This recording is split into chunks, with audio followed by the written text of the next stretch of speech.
पढ़ रहे थे बच्चों एस्टेट के लिए। हम केमिस्ट्री कंप्लीट कर चुके थे, टीजीटी के लिए भी और पीजीटी के लिए भी, ठीक है। और हम क्या स्टार्ट कर चुके हैं, अभी हम टीजीटी के लिए हम बायो पढ़ रहे हैं बच्चों।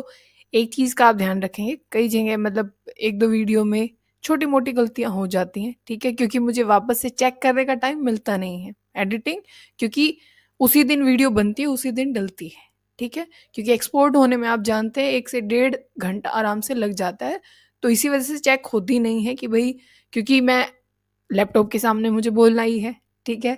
तो वो एक छोटी मोटी गलतियां हो जाती है, सब में नहीं है, एक दो जगह होगी। अगर आप नोटिस करते हैं तो ज़रूर मतलब मेंशन कर दिया करें, ठीक है। या आपका कोई क्वेश्चन होता है तो उसको बता दिया करें, ठीक है। उसको बच्चा समझ के, मुझे कैसे भी समझ के माफ़ कर देना, ठीक है। पर छोटी मोटी तो बच्चों थोड़ी सी हो जाती है, ठीक है ना।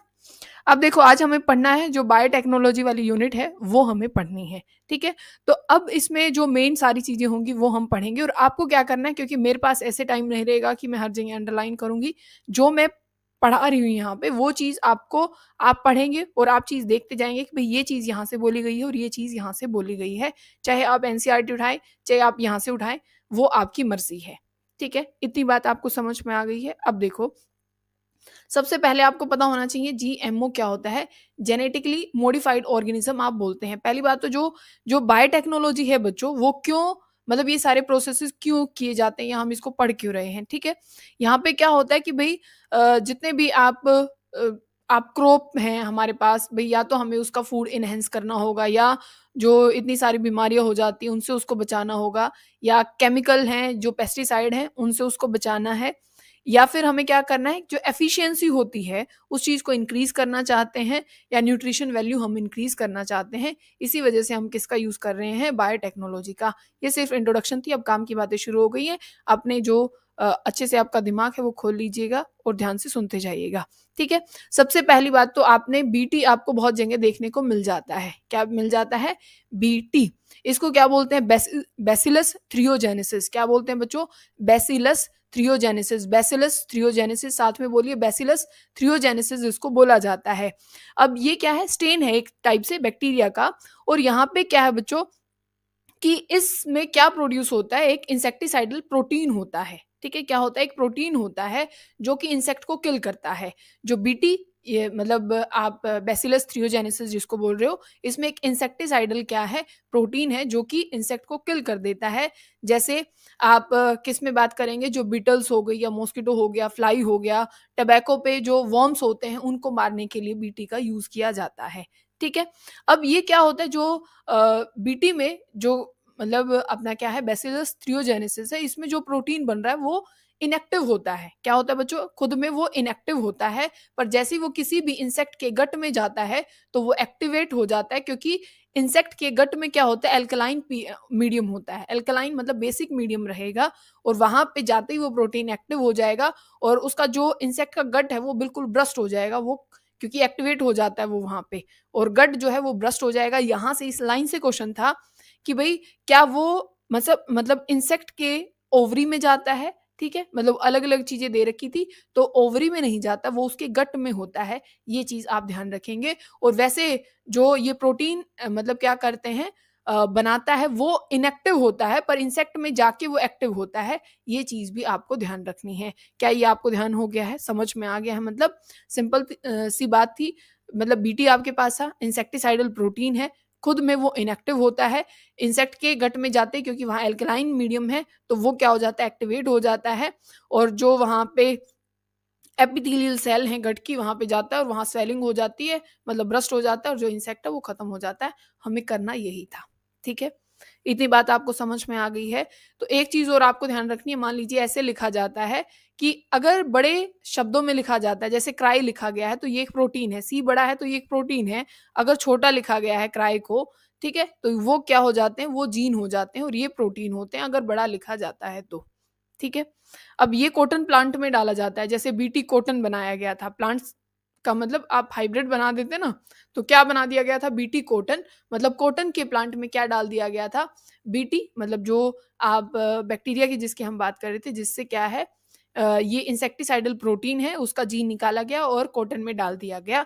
तो इनसे जो कॉटन पे इंसेक्ट आते हैं, फिर अगर वो उसके ऊपर बैठते हैं और कुछ भी कट करते हैं या खाते पीते हैं, कुछ भी करते हैं, तो वो उनकी बॉडी में जाएगा और वो खत्म हो जाएंगे। ये चीज़ इसमें होती है, ठीक है।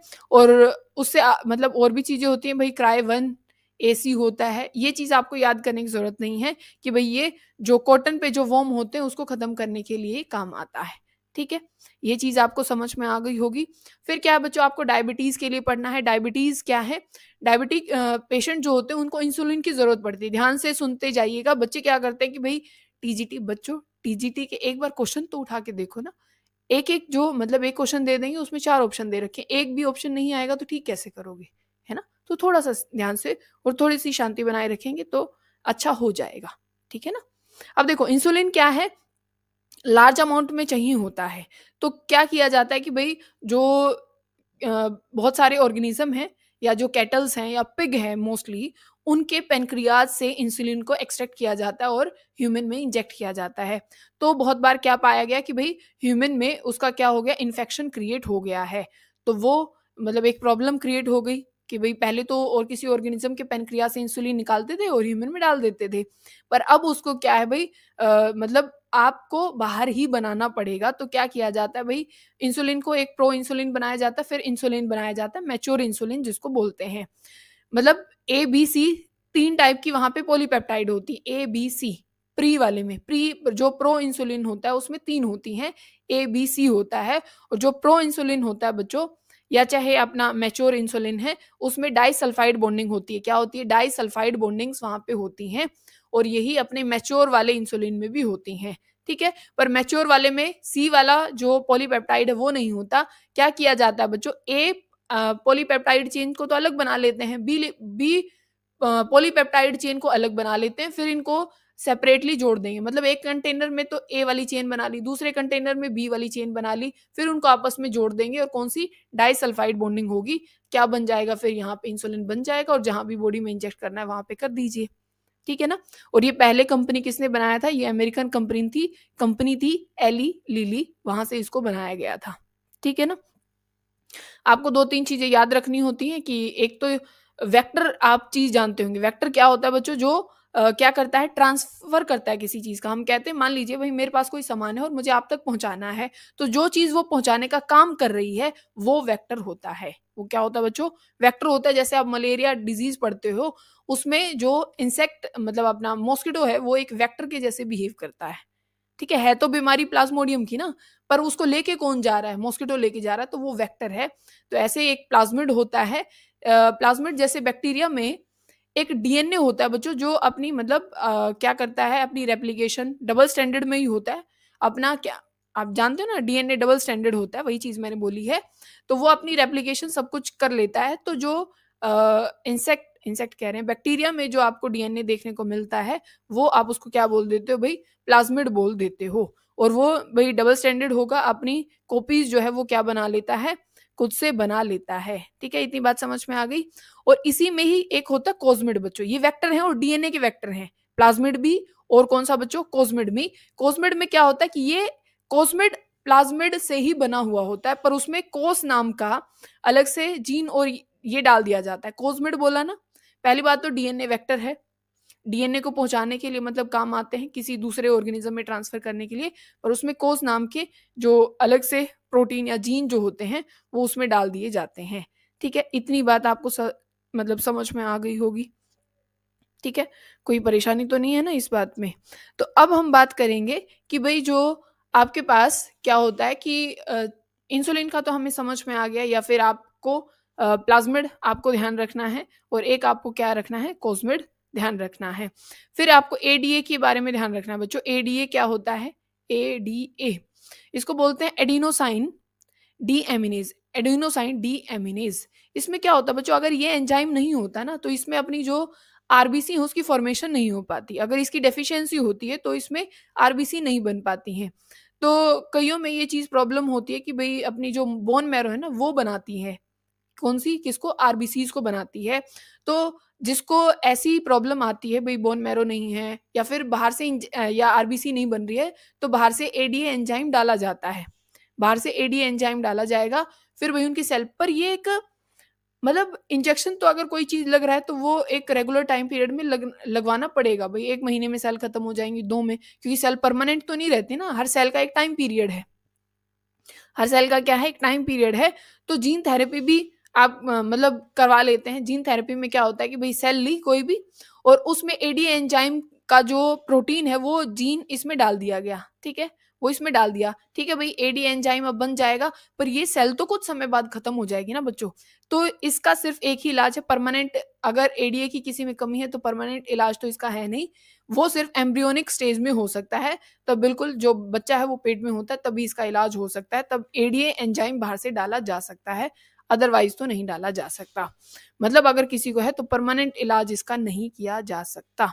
बोलो, आपको बात समझ में आ गई है? ठीक है। फिर एक चीज आपको ध्यान रखना है बच्चों, एक एलिजा टेस्ट होता है। क्या होता है? ALISA। देखो ध्यान से सुनो, एंजाइम बोलो साथ में, एंजाइम लिंक्ड इम्यूनो सोरबेंट एसे, ठीक है ना? ये जो एड्स जो होती है ना बच्चों, उस बीमारी के लिए इसको यूज किया जाता है, उसको टेस्ट करने के लिए, ठीक है? एंटीजन एंटीबॉडी प्रिंसिपल पे ये काम करता है। किस पे? एंटीजन एंटीबॉडी पे। एंटीजन एंटीबॉडी पे ये जो प्रोसेस है वो काम करता है। हर देखो एड्स जो बीमारी थी उसको डिटेक्ट करना बहुत मुश्किल था, ठीक है ना? अभी भी मतलब थोड़ा मुश्किल, पर इससे थोड़ा सा मतलब क्या हो जाता है, आसान हो जाता है। नहीं तो बहुत लास्ट स्टेज में ये बीमारियां मतलब पता लगती हैं। ये एक तो एंटीजन एंटीबॉडी पे काम करता है, एलिसा टेस्ट है। क्या है? एंजाइम लिंक्ड इम्यूनो सॉर्बेंट, ऐसे इसको बोला जाता है, एलिसा टेस्ट। फिर आ जाते हैं ट्रांसजेनिक एनिमल्स। हम बोलते हैं, क्या बोलते हैं बच्चों? ट्रांसजेनिक एनिमल्स, जो मतलब क्या होते हैं, एक तरीके से हाइब्रिड करके बनाए जाते हैं। कुछ भाई एक एनिमल था उसमें किसी और चीज का भी डीएनए ट्रांसफर कर दिया जाता है, तो ऐसे में क्या बनाया जाता है? ट्रांसजेनिक एनिमल्स बनाए जाते हैं। जैसे ट्रांसजेनिक माइस बनाया गया था, चूहा बनाया गया था। उसमें क्या है कि भाई दवाइयां हमें चेक करनी होती है, पहले एनिमल्स पे चेक होती हैं। किस पे होती हैं? एनिमल्स पे होती हैं। जो पोलियो और ये सारी चीजों की दवाइयां थी वो किस पे हैं? पहले चूहे पे चेक कर ली जाती हैं। तो ऐसे क्या है? ट्रांसजेनिक एनिमल्स उनको आप बोलते हैं। जैसे आपने देखा होगा कि ट्रांसजेनिक गाय बनाई गई है, उसमें क्या किया जाता है कि जो ह्यूमन का, भाई कई बच्चे ऐसे होते हैं कि भाई स्टार्टिंग में मतलब जैसे वो पैदा होते हैं तो भाई हो सकता है उनकी मदर फीड नहीं कर पाती हैं, ठीक है, उनको वो दूध नहीं पिला पाती हैं। तो क्या किया जाता है, वैसा ही जिसकी वजह से मतलब वो मिल्क प्रोड्यूस होता है, वही जीन किस में, उस गाय में क्या कर दिया गया? ट्रांसपोर्ट कर दिया गया। तो वैसा ये ट्रांसजेनिक एनिमल बन जाएगा। तो पहली एक गाय कौन सी थी? रोजी नाम की गाय थी। 1997 में ये प्रोसेस किया गया था। तो जो अपना कौन सा है? ह्यूमन अल्फा लेक्टा एल्ब्यूमिन, ठीक है, ये जो अपना जीन था ये डाल दिया गया था गाय में। तो वैसा ही मिल्क, मतलब एग्जैक्ट तो नहीं, कुछ कुछ वैसा ही मिल्क फिर क्या है, फिर वो बच्चे को पिलाया जा सकता है। वो बिल्कुल किस जैसा होगा? मदर जैसा होगा, ठीक है। इतनी बात समझ में आ गई है। फिर देखो एक थोड़ा सा बायोपायरेसी, आपको ये वर्ड पता होना चाहिए।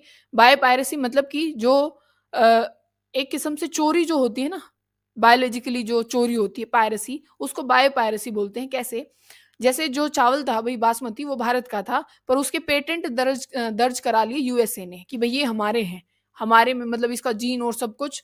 अब तब भी आप मान लीजिए कि आपने कोई डिस्कवरी की, तो आपको उसको पेटेंट आपको खरीदने पड़ेंगे, भाई ये मेरा है, ठीक है, इसको कोई भी मेरी परमिशन के बगैर यूज नहीं कर सकता है। तो बासमती चावल अपना था और पेटेंट दर्ज किसने करा लिए थे? ये करा ली थी यूएसए ने। तो ये बायो पायरेसी है, चोरी की गई है, ठीक है ना? तो फिर उस पे क्लेम, मतलब ये सारी चीजें हो सकती हैं। कोई भी ऐसे किसी का भी डाटा यूज नहीं कर सकता बिना परमिशन के, ठीक है। परमिशन होगी तो किया जा सकता है, वैसे नहीं किया जा सकता है, ठीक है। बात समझ में आ गई होगी बच्चों आपको, ठीक है तो ये चैप्टर मतलब बहुत बड़े और इसमें बहुत सारी चीजें हैं ऐसी जो समझी जा सकती हैं, पर ये कुछ इंपॉर्टेंट चीजें थी जो कि आपको ध्यान रखनी है। फिर जो नेक्स्ट चैप्टर है एप्लीकेशन वाला, वो हम अब पढ़ रहे हैं। एक तो क्या है कि भाई कहाँ कहाँ जो माइक्रोब्स, कौन सा है? माइक्रोब्स इन ह्यूमन वेलफेयर, वो अभी हम पढ़ रहे हैं। माइक्रोब्स इन ह्यूमन वेलफेयर, वो चैप्टर अभी हम पढ़ रहे हैं। तो क्या है माइक्रोब्स? हाउस होल्ड जो प्रोडक्ट होते हैं भाई वहां पे यूज किए जा सकते हैं, इंडस्ट्री में यूज हो सकता है, सीवेज ट्रीटमेंट प्लांट में होता है, बायोगैस में होता है, बायो कंट्रोल एजेंट में या बायो फर्टिलाइजर्स के रूप में यूज किया जाता है। जैसे आपने मिल्क में देखा होगा लैक्टोबैसिलस होता है, जो कि वो क्या करता है भाई, मिल्क को कर्ड में कन्वर्ट कर देता है, ठीक है ना?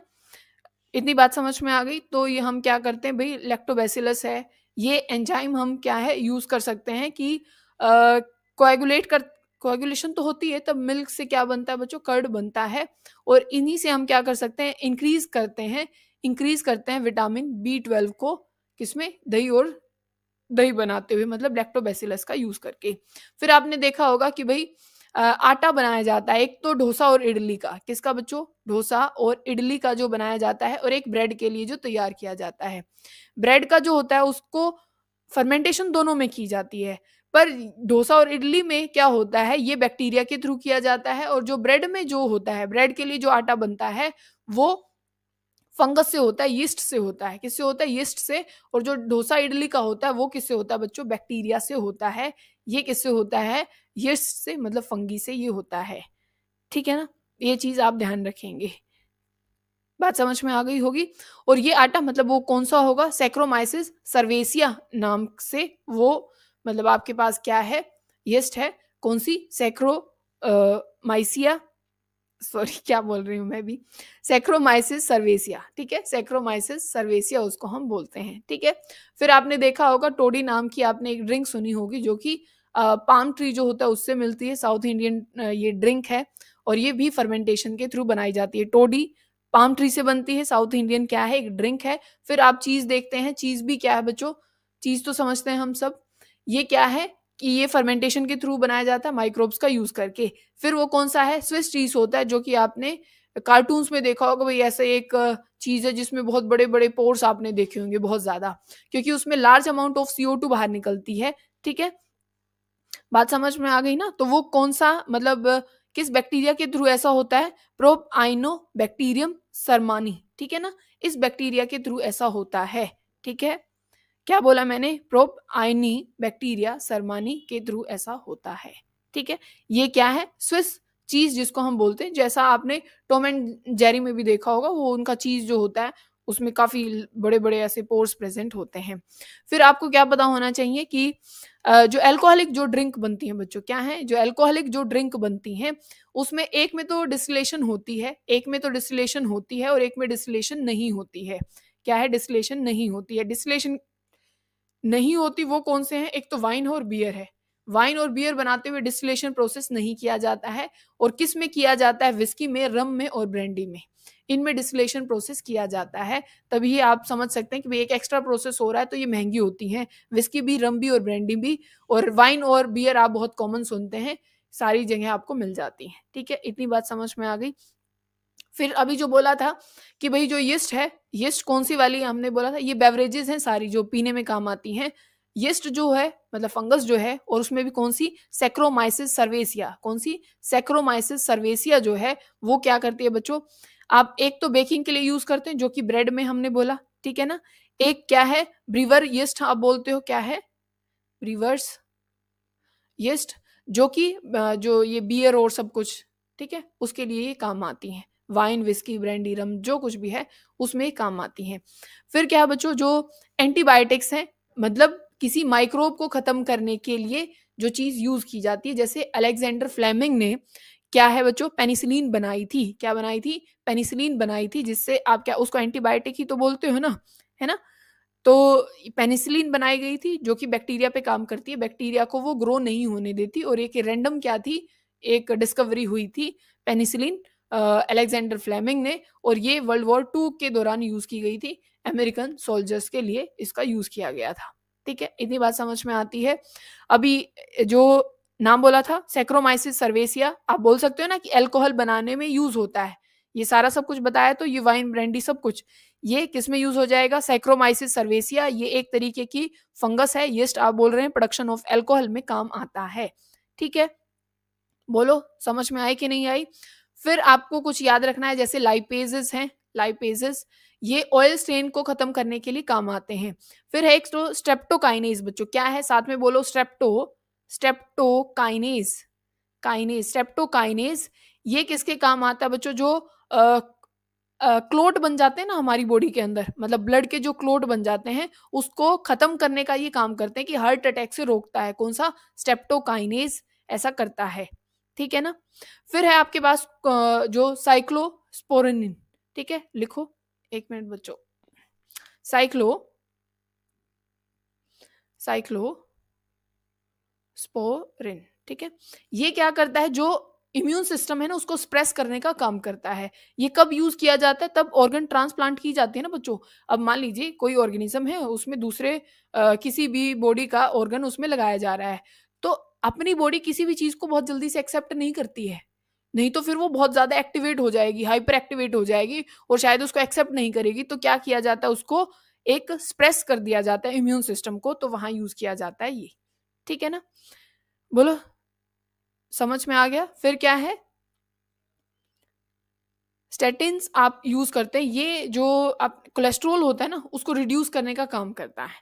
ठीक है, ये अलग से, जैसे आपने देखा होगा कईयों में कोलेस्ट्रॉल बढ़ जाता है तो वहां पे सारी चीज यूज की जाती है। जैसे अभी बताया स्टेप्टोकाइनेज का, भाई हार्ट अटैक है तो उसमें ये दिया जाएगा, या फिर ट्रांसप्लांटेशन हो रहा है तब ये दिया जाएगा। और ये किस में दिया जाएगा, कोलेस्ट्रॉल को अगर कम करना है तो ऐसा किया जाएगा। ठीक है, फिर अगर आप देखेंगे कि अपने पास जो खराब पानी होता है, ठीक है, पानी क्या हो चुका है, बिल्कुल खराब हो चुका है, तो सबसे पहले तो आप जानते हैं भाई सेडिमेंटेशन, पहले तो उसको छान लिया जाता है, मतलब बड़े तौर पे, ये नहीं कि हम छाननी लेके बैठ जाएंगे उधर, उसमें क्या है बड़े तौर पे उसके वो लगा दिए जाएंगे और पानी को डाला जाएगा जो सीवेज ट्रीटमेंट प्लांट में है। तो पानी थोड़ा बहुत जो भी भाई उसमें से मैटर है कुछ तो फिल्टर होगा ही। फिर सेडिमेंटेशन टैंक में डाल दिया जाता है कि जो ज्यादा मतलब भारी चीज होंगी वो सेटल डाउन हो जाएंगी।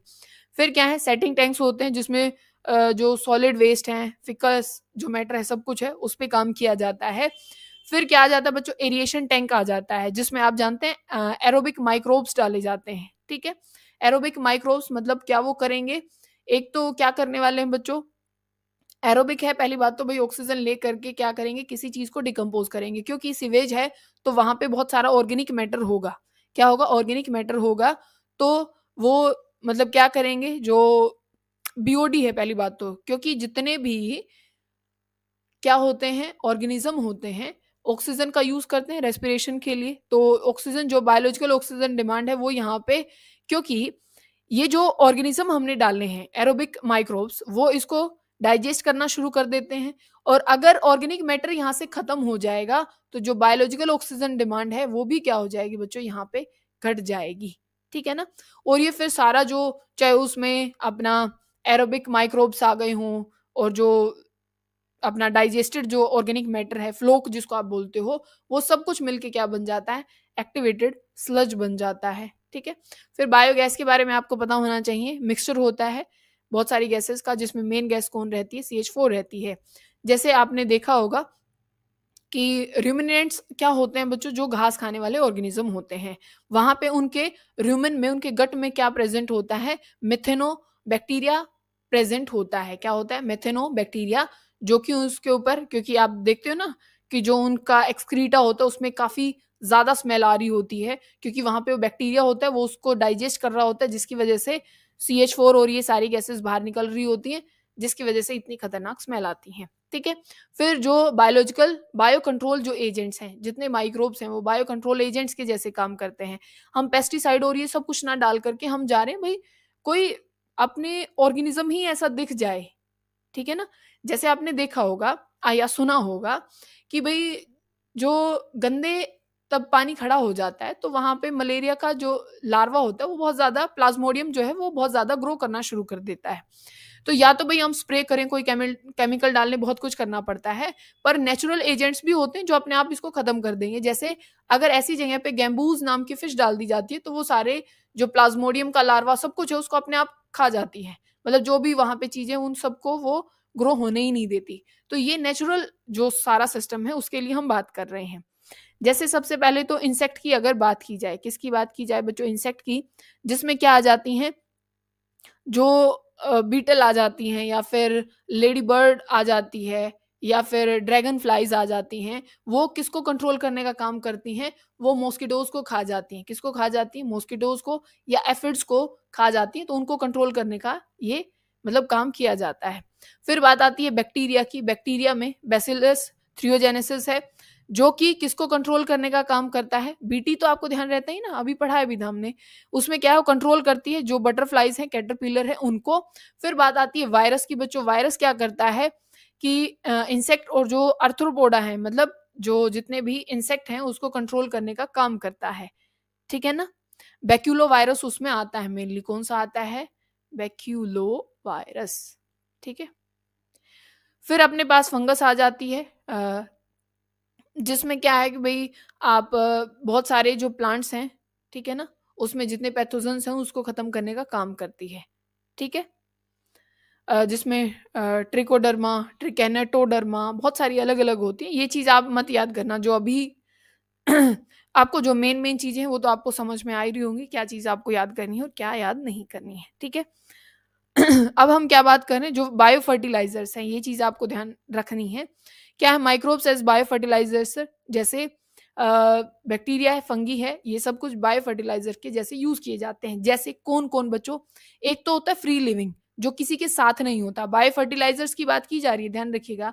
एक तो होते हैं फ्री जो रह रहे हैं, और एक सिम्बायोटिक रिलेशनशिप में रह रहे हैं, मतलब किसी के साथ रह रहे हैं, अकेले नहीं रह सकते, वो किसी के साथ रह रहे हैं। जैसे राइजोबियम रहता है। कौन रहता है? राइजोबियम, जो आपने लेग्यूमिनस प्लांट में सुना होगा कि भाई वो उनके रूट नोड्यूल्स में प्रेजेंट होता है और नाइट्रोजन फिक्सेशन में काम आता है। तो यहाँ सिम्बायोटिक रिलेशनशिप है। ये क्वेश्चन में पूछा गया था कि भाई क्या राइजोबियम मतलब अपना फ्री रहता है और नाइट्रोजन फिक्सेशन करता है? बिल्कुल नहीं बच्चों, ये सिम्बायोटिक रिलेशनशिप में है, ये फ्री नहीं होता है, ठीक है। फ्री लिविंग में कौन कौन आ जाता है? एक तो एजिटोबैक्टर आ जाता है बच्चों, एजिटोबैक्टर आ जाता है, ठीक है। एक रोडोस्पाइरिलम आ जाता है, ठीक है, रोडोस्पाइरिलम, ठीक है, ये आ जाते हैं। तो ये भी चीज आपको ध्यान रखनी है। फिर आपको पता होना चाहिए भाई माइकोराइजा क्या होता है। यहाँ पे एक सिम्बायोटिक रिलेशनशिप, मतलब दो चीजें साथ में ही रहती हैं। माइकोराइजा, इसमें कौन आता है? फंगी आती है बच्चों, क्या आ जाती है? फंगस आ जाती है, और प्लस में प्लांट होता है।